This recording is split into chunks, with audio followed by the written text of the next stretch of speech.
अरे ये क्या, स्टेनलेस स्टील ब्लेड के ऊपर ये ब्राउन कलर की लेयर किसकी आ गई है?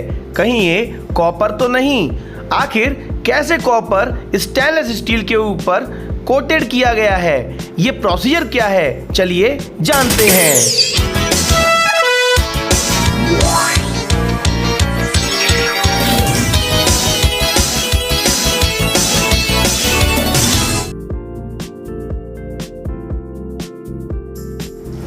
हेलो बच्चों, देव कोचिंग क्लासेस में आपका स्वागत है। आज हम देखेंगे कि किस प्रकार से इलेक्ट्रोप्लेटिंग की जाती है।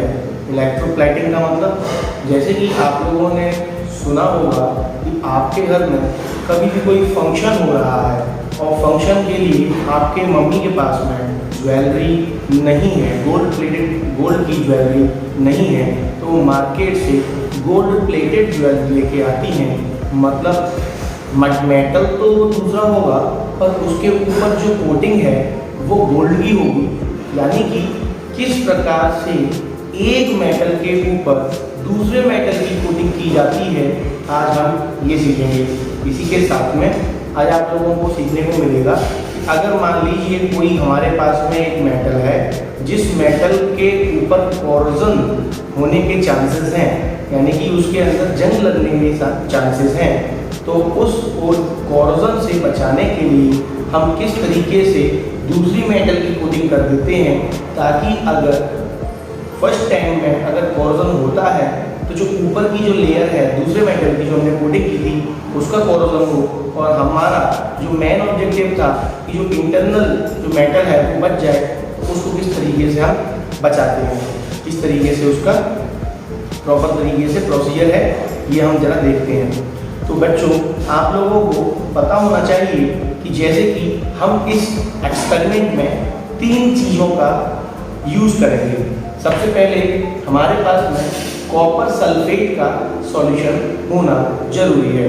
ये कॉपर सल्फेट का जो सॉल्यूशन है ये सब कैसे बनता है, कैसे तैयार होता है, आपको पता होना चाहिए। कॉपर सल्फेट का ड्राई पाउडर फॉर्म आता है, उसको हम डिस्टिल्ड वाटर में डालते हैं। डिस्टिल्ड वाटर क्या होता है? डिस्टिल्ड वाटर ऐसा वाटर होता है जिसके अंदर आयंस नहीं होते हैं।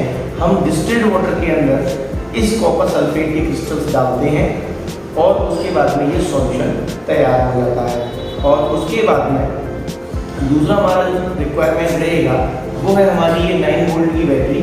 ये 9 वोल्ट की जो बैटरी है इसमें 2 टर्मिनल्स होते हैं, 2 टर्मिनल्स होते हैं।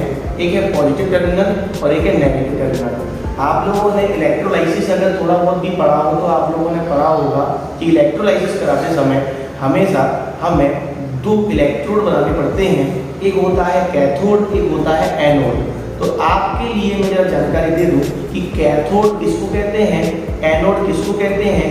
कहने का मतलब ये हुआ कि अगर मैं पॉजिटिव टर्मिनल से अगर किसी भी वायर को कनेक्ट करके और उसके नीचे किसी दूसरे मेटल का कनेक्शन कर दूं, तो वो मेटल वायर जिसमें ये दूसरा मेटल कनेक्ट है वो कहलाएगा, पॉजिटिव टर्मिनल से कनेक्ट होने की वजह से, एनोड। क्या कहलाएगा? एनोड। इसके बाद में आप लोगों को पता होना चाहिए कि अगर मैं नेगेटिव टर्मिनल से किसी दूसरे वायर को कनेक्ट करके और उसमें कोई दूसरा मेटल कनेक्ट कर देता हूँ जो कि इलेक्ट्रोड बनाने के लिए हम यूज़ कर रहे हैं, तो ये नेगेटिव टर्मिनल से कनेक्ट हुआ जो वायर है इसको हम कहते हैं कैथोड। क्या कहते हैं? कैथोड कहते हैं। ठीक है, तो देखिए मैंने क्या किया है, मैंने यहाँ पर ये जो बैटरी है इसके ऊपर का जो कनेक्टर है इसके 2 वायर हैं।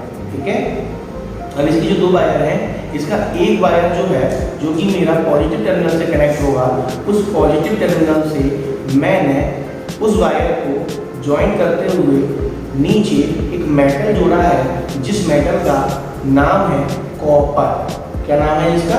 कॉपर नाम। ठीक है, अच्छा सर, आपने जो नेगेटिव टर्मिनल है, नेगेटिव टर्मिनल के एंड से जो आपने ज्वाइन किया है उसका नाम क्या है? उसका नाम है बेटा स्टेनलेस स्टील, या फिर मान के चलिए आप आयरन कह सकते हैं, पर ये स्टेनलेस स्टील जो होता है ये एलॉय फॉर्म होता है।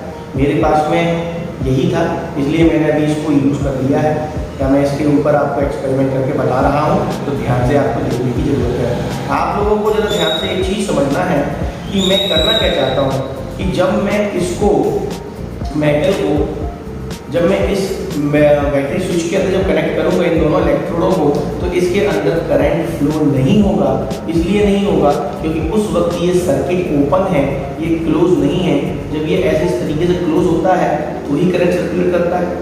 तो हम क्या करेंगे, इन दोनों ही इलेक्ट्रोड को इस सॉल्ट सॉल्यूशन के अंदर डाल देंगे। तो सॉल्ट सॉल्यूशन में डालने से क्या होगा, सॉल्ट सॉल्यूशन में डालने से एक्चुअली में हमने डिस्टिल्ड वाटर में जिसके अंदर किसी भी प्रकार का कोई भी आयंस नहीं था, हमने इसमें कॉपर सल्फेट के सॉल्यूशन में कॉपर सल्फेट के क्रिस्टल्स डाले थे जो कि इसमें आयनाइज हो गए, यानी कि ये आयंस में कन्वर्ट हो गए।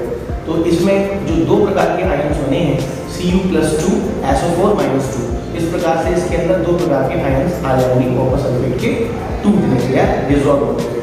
तो आप लोगों को अच्छी तरीके से पता होना चाहिए कि अगर इस सॉल्यूशन के अंदर आयंस है और अगर हम बैटरी से करंट सप्लाई कर रहे हैं, तो जो ये दोनों इलेक्ट्रोड जो ये एक्चुअली में फिजिकली दूर रहेंगे, तो इन दोनों के बीच में इलेक्ट्रिकल कंडक्टिविटी कौन फ्लो करेगा, इसके अंदर पाए जाने वाले आयंस। तो चलिए अब हम शुरू करते हैं और जरा मैं आपको बता देता हूँ कि प्रोसीजर क्या होगा कि आखिर हम ये जो पॉजिटिव टर्मिनल से इस वाले मेटल को एंड कॉपर वाले मेटल को कनेक्ट करेंगे, इलेक्ट्रोड बनाएंगे, ये एनोड बन जाएगा, इसके ऊपर पॉजिटिव चार्ज आ जाएगा और इसके साथ साथ ये कॉपर सल्फेट में Cu+2 आयंस में टूट भी जाएगा। अब ये जब Cu+2 आयंस में अगर ये इस सॉल्यूशन के अंदर ये टूटेगा तो ये कहाँ जाना चाहेगा, ये Cu+2 जो इसमें टूटा है वो जाएगा नेगेटिव टर्मिनल की तरफ। नेगेटिव टर्मिनल की तरफ क्यों जाएगा, क्योंकि Cu+2 आयंस जो है वो पॉजिटिव आयंस है और ये हमेशा नेगेटिव टर्मिनल्स की तरफ यानी कि नेगेटिव चार्ज की तरफ अट्रैक्ट होगा। और नेगेटिव चार्ज किधर होगा, जिधर से बैटरी नेगेटिव कनेक्शन दे रही है, और वो किसे दे रही है, कैथोड को। तो कैथोड के ऊपर नेगेटिव चार्ज होगा जो कि वेट कर रहा होगा कि कोई भी पॉजिटिव चार्ज आए और नेगेटिव टर्मिनल पर जो चार्ज है उसके साथ में आकर के अटैच हो जाए और इस तरीके से वो ओवरऑल अपना चार्ज न्यूट्रल कर ले। तो कहने का मतलब ये हुआ कि होगा क्या कि कॉपर जो होगा, कॉपर यहाँ से डिजोल्व होगा इस सॉल्यूशन में और भागता हुआ जाएगा इसके ऊपर, क्योंकि इसके ऊपर नेगेटिव चार्ज रहेगा कैथोड के ऊपर, और इस पर जाकर के वो अटैच हो जाएगा और चार्ज तो न्यूट्रल हो जाएगा, परंतु वो कॉपर इस स्टेनलेस स्टील के ऊपर हो जाएगा डिपॉजिट। मतलब अभी आपको जो ये स्टेनलेस स्टील का जो ये ब्लेड है जो बिल्कुल शाइन कर रहा है, अभी कुछ ही देरों में कुछ ही देर के अंदर जब हम एक्सपेरिमेंट करेंगे तो ये पूरा ब्राउन हो जाएगा। ठीक है, आज हम ये देखेंगे कि किस प्रकार से किसी मेटल के ऊपर दूसरी मेटल की कवरिंग की जाती है और इसी को ही हम साइंस की लैंग्वेज में, केमिस्ट्री की लैंग्वेज में इलेक्ट्रोप्लेटिंग कहते हैं। ठीक है, चलिए शुरू करते हैं। तो सबसे पहले हम इस बैटरी के टर्मिनल्स को कनेक्ट कर देते हैं। ध्यान रहे बैटरी चार्ज हुई हो, पता चले बैटरी आपकी डिस्चार्ज है और फिर आप कहें कि हमारा रिएक्शन नहीं हो रहा है। ये मैंने सबसे पहले एनोड को डाल दिया है और अब मैं कैथोड को डालूंगा और ये मैंने कैथोड को भी डाल दिया है। अच्छा, ये ध्यान से आप लोग देखें, अभी इसको कुछ देर तक हमको रिएक्शन को होने देना है। रिएक्शन को लगभग 5 से 10 या 15 मिनट तक हमको इसको होने देना है। उसके बाद में जब ये रिएक्शन कंप्लीट हो जाएगी तो हम इसे बाहर निकाल करके देखेंगे और चेक करेंगे क्या इसके अंदर इलेक्ट्रोप्लेटिंग हुई है या नहीं। तब तक के लिए वेट करते हैं। बच्चों देखते हैं कि क्या रिएक्शन हुई है, क्योंकि 10 मिनट हो चुके हैं। 10 मिनट के बाद में अब हम जरा चेक करते हैं क्या एक्चुअली में कॉपर स्टेनलेस स्टील के ऊपर डिपॉजिट हुआ है या नहीं। तो उससे पहले हमें यहाँ से कनेक्शन हटाने पड़ेंगे। तो हम यहाँ से कनेक्शन हटा देते हैं। हमने यहाँ से कनेक्शन हटा दिए हैं। फिर हम सबसे पहले एनोड निकालेंगे। जो कॉपर जो हमने एनोड के रूप में यूज़ किया है उसको हम निकालेंगे। अरे ये क्या हुआ, कॉपर को देखने पे फील हो रहा है जैसे कि इसकी जो विड्थ है ये कम हो गई है। इसका मतलब ये डिसॉल्व तो हुआ है। क्या ये डिपॉजिट भी हुआ है क्या? चेक करते हैं।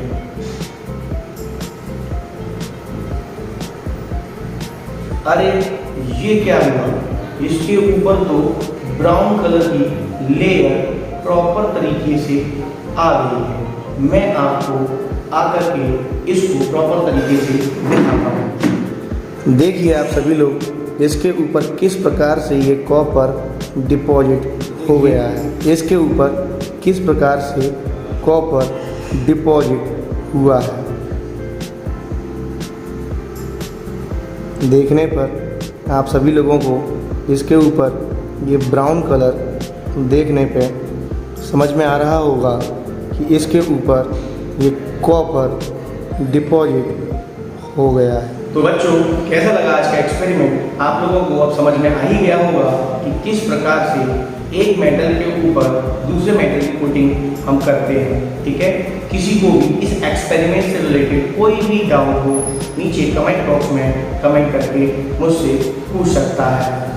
ऑफलाइन या ऑनलाइन मोड ऑफ कोचिंग के लिए अगर किसी को भी किसी भी प्रकार से इंक्वायरी करनी है तो नीचे दिए हुए व्हाट्सएप नंबर पर आप इंक्वायरी कर सकते हैं। इसी प्रकार से देव कोचिंग क्लासेस से आप जुड़े रहें, अपना प्यार बनाए रखें और इस वीडियो को ज़्यादा से ज़्यादा शेयर करें, क्योंकि आप लोगों के शेयर से ही हमें मोटिवेशन मिलता है आप लोगों के लिए बेहतरीन नए नए एक्सपेरिमेंट कराने के लिए। ठीक है, तब तक के लिए धन्यवाद।